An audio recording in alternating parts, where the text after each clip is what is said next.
mais également l'ensemble justement de nos téléspectateurs qui nous suivent un peu partout dans les jàmm seen matinale d'information ñu solo actualité tolay réew mi sunu mu gën a yaatoo suñu ay ponk li si nar a gën a fës entre autres bokk na jëm si miro ki nga xam nekk mu di Moustapha Diakhaté tey jii nag fu daal joxe li nga xam nekk mu di verdict bi si kanam mu yoon ak wàllu yoonal den daal ñëw itam par rapport ak cadre yi nga xam tam yi ki woon na ko daal di koy jëmale exactement si le président de la République le président Bassirou Diomaye Diakhar Faye suñu ay ponk itam bokk na si li nga xam nekk mu di Cour suprême li nga xam ni itam dem joxe na ko comme peut-être décision jëm si mbiru Ousmane Sonko ak ki nga xam nekk moo justement Mame Mbaye Niang mu daal di rejeté exactement boobu dañu xam nekk moo di rabat d'arrêt ni du si daal di taxaw des na ko daal di fon fa ci itam si nu mu gën a yaatu di leen daal ñëw itam par rapport ba xew téléspectateurs yi lu daal ñeel si li nga xam nekk moo di l'actualité politique avec justement la sortie d'Ousmane Sonko ñëw na si nu mu gën a yaatoo si yenn si ay ponk yu ko gën a fasantiku entre autres points yi nga xam ne tey fas yéene ko daal di développer donc ba xew téléspectateurs yi seen matinale d'information commencé na liker partager et parvenir le live yi nga xam ne ñoo wax jotagul ñu fi daal di war a mën a topp si waxtaan wi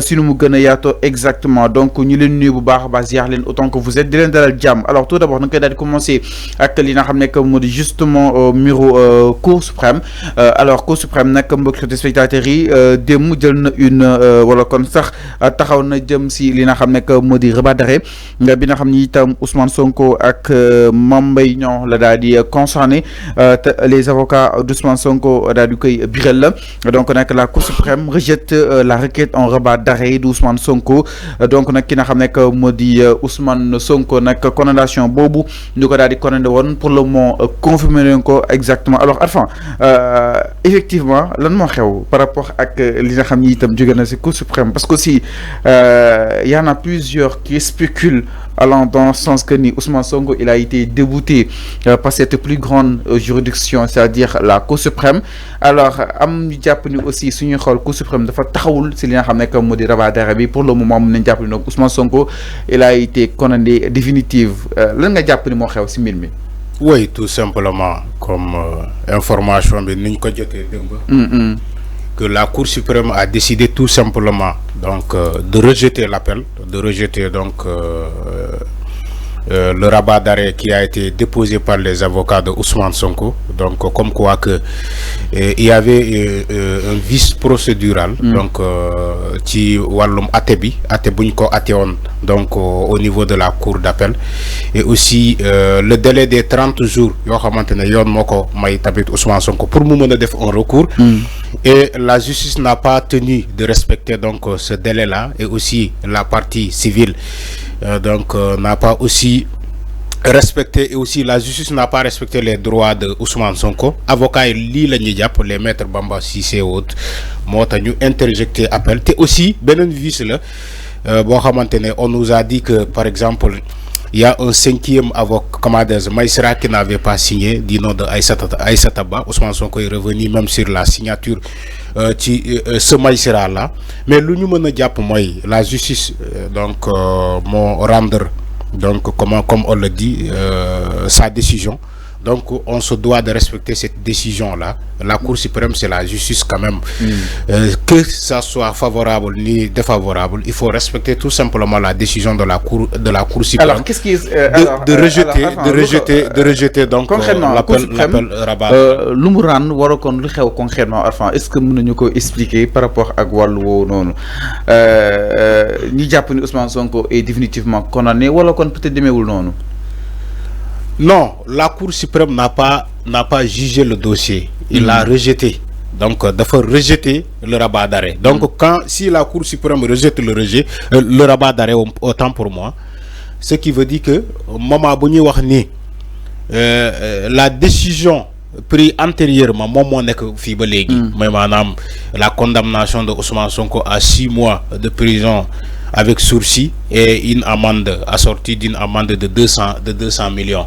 Donc booba léegi moom moo fi nekk parce que le rabat d'arrêt a été rejeté. Donc loolu la Cour suprême attewul démb dafa rejeter tout simplement sous demande du procureur de la République. Donc loolu moo am Ousmane Sonko n'a pas la condamnation de Ousmane Sonko sur son éligibilité boobu kenn waxu ko parce que loi d'amnistie démb bu may wax ci loi d'amnistie wax naa ko j'ai expliqué clairement dama ne Ousmane Sonko rien ne l'empêche d'être candidat à une quelconque élection dara empêché wu ko tant que loi d'amnistie baa ngi fii parce que ñoom ñoo ko voté ñi condamné woon Ousmane Sonko pour mu bañ a bokk ci élection ñoom ñoo ko andiwaat loi d'amnistie setal ko loolu c'est un fait te la justice est tenue que ça soit la justice que ça soit le conseil constitutionnel xam na bu baax ni que loolu moo am Ousmane Sonko est éligible à une quelconque élection kenn mënu ko empêcher bokk ci élection la preuve élection yi passé du moom moo piloté la tête de liste de Pastef il est député à l'Assemblée nationale moom moo suspendre son mandat de député mais il est député à l'Assemblée nationale moom moo piloté woon la liste du groupe parlementaire de Pastef waaw xanaa boobu yéen da ngeen ko fàtte yéen da ngeen ko fàtte. Pourquoi ce débat-là revient et persiste? Non, il faut me revenir, il faut aussi nous persister à dans la mesure où la Cour suprême a décidé justement d'arrêter sur le rabat d'arrêt. Ça ne change rien. Changé ou dara. Hamalan la changé ou. Changé ou la condamnation de 6 mois. Changé ou quoi? Parce que condamnation bobu loi d'amnistie moko fakas. Amul existé tout. Changé ou dara. Moi dama la Cour suprême jëlul demb décision. Dafa rejeter. Changé wul dara ci la décision changé wul dara. li tax mu rejeté ko jàpp na ni rabat d'arrêt bi amul benn fondement. concrètement c'est ça en fait il faut aller dire les choses telles quelles. ama Cour suprême ban alibi la joxe démb.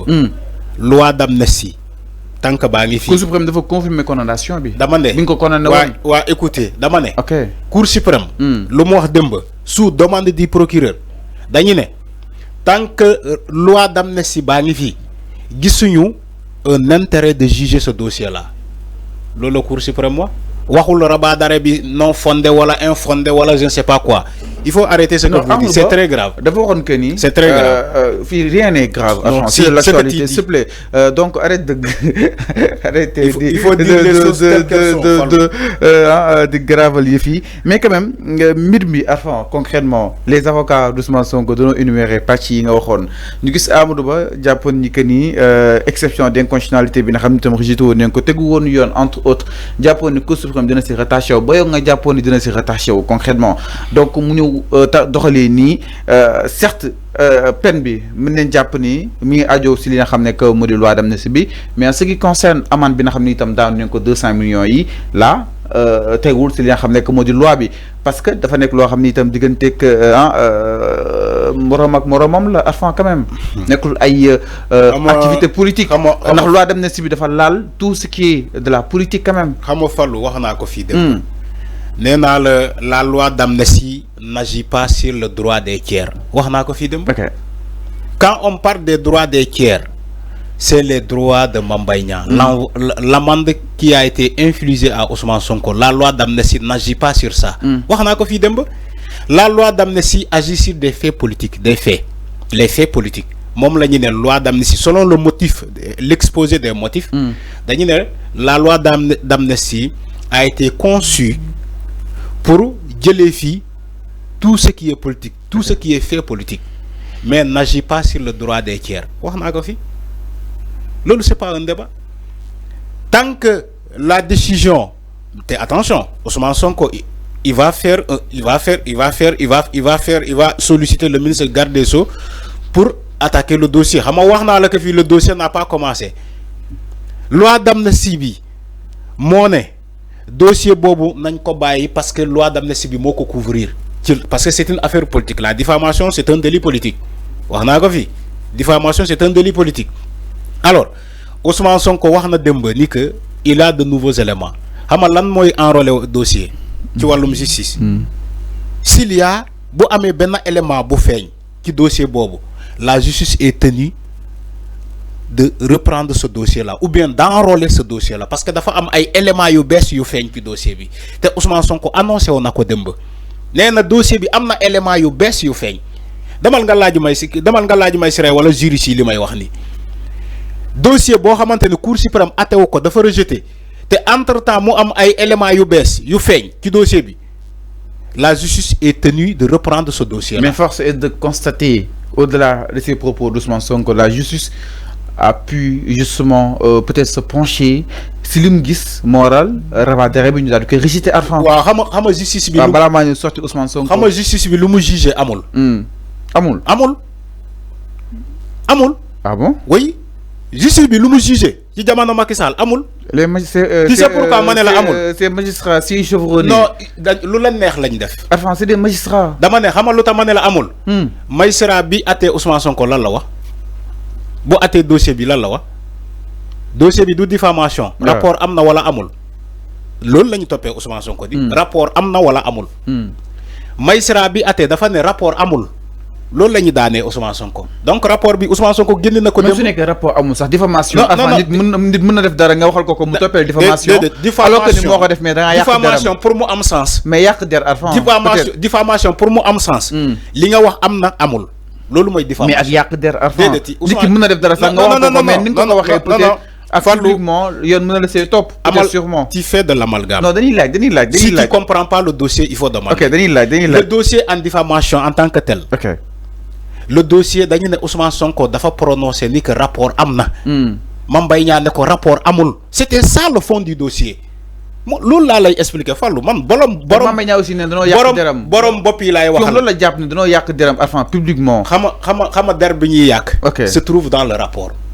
yow yaa ne rapport bi amul. le rapport a été brandi hier ni que élément yu bees feeñ na rapport am na. te kan moo signé woon rapport boobu. les frais de mission. kan moo brandi rapport bi Ousmane Sonko génn na rapport bi dëmb. yow Fallou yow kese yaa ko gisul ci sénégalais yi. tu peux le dire j'accepte ni que yow gisoo ko mais sénégalais yi seetaan Ousmane Sonko démb gis nañu ko mu génnee rapport bi. mu ne lan c'est Amadou Ba qui a signé les frais de mission. Amadou Ba moo signé woon les frais de mission. yow Fallou yow devant 18 millions de sénégalais yow kese yaa gisul rapport bi mais rapport bi Ousmane Sonko génne na ko démb. dañuy laaj Arfan su may laaj pas néew ni man gisoon naa ko wala gisoon. non yow laajoo yow ci confirme tes questions. non leeral non Arfan laaj laa def. donc c'est pas comme ça j'ai pas affirmé. donc c'est pas comme ça qu'on pose des questions. kan moo génne rapport bi kan. Ousmane Sonko moo génne rapport bi. waaw loolu laa laaj. génne na rapport bi démb. mu teg ko ci table bi ne leen rapport baa ngi nii. pré rapport d'abord pré rapport bi lañ njëkkoon génne bu Mame Mbaye Niang doon soutenir xam nga boo gisee mën na la justice lu ko neex la def ci dossier boobu. lu ko neex justice bi moo taxaw ne sénégalais rapport amul Mame Mbaye Niang a raison rapport amul pré rapport moo am Ousmane Sonko génne na pré rapport génne rapport léegi qui a menti dans cette affaire. alors enfin kan moo waxul dëgg dans cette affaire. alors enfin si li ñuy dese ni ba tey si ce rapport existe. ba ñi sénégalais gis ko d'ailleurs. il a annoncé de rendre ce rapport publiquement. alors si li ñuy dese ni ba tey. maintenant on verra ces magistrats là yu atte yi naan non rapport amul Mame Mbaye Niang a raison Cheikh Yérim Seck dem na toog ci plateau mu ne rapport yi dañu kii comment dire justice dafa autosaisir ci dossier boobu. selon les enquêtes. justice dem na ba gis ni que rapport amul. Cheikh Yérim Seck moo ko wax ci émission. alors Arfan te rapport bi génne nañu ko démb Ousmane Sonko l'avait annoncé des mois ni que rapport bi mu nga ne ci sama table tege démb génne na ko léegi. Arfan si li ñuy dese ni ba tey si li ñuy dese ni ba tey may ma daaneel balaa ngay ñëw. léegi lu ñu doon wax ci vice procédural bi moo nekk nii. alors si li ñuy dese ni ba tey comment on peut dire à tous les Sénégalais ni que le rapport n'existe pas alors que bel et bien en tant que des magistrats. Vous dites que le rapport n'existe pas. Après, on nous dit que ce rapport est là. Le rapport est là. Alors, Arfan, bataille si walu wonon lañuy déssani jëm ci décision bi nga xamni itam la Cour suprême rend na ko par rapport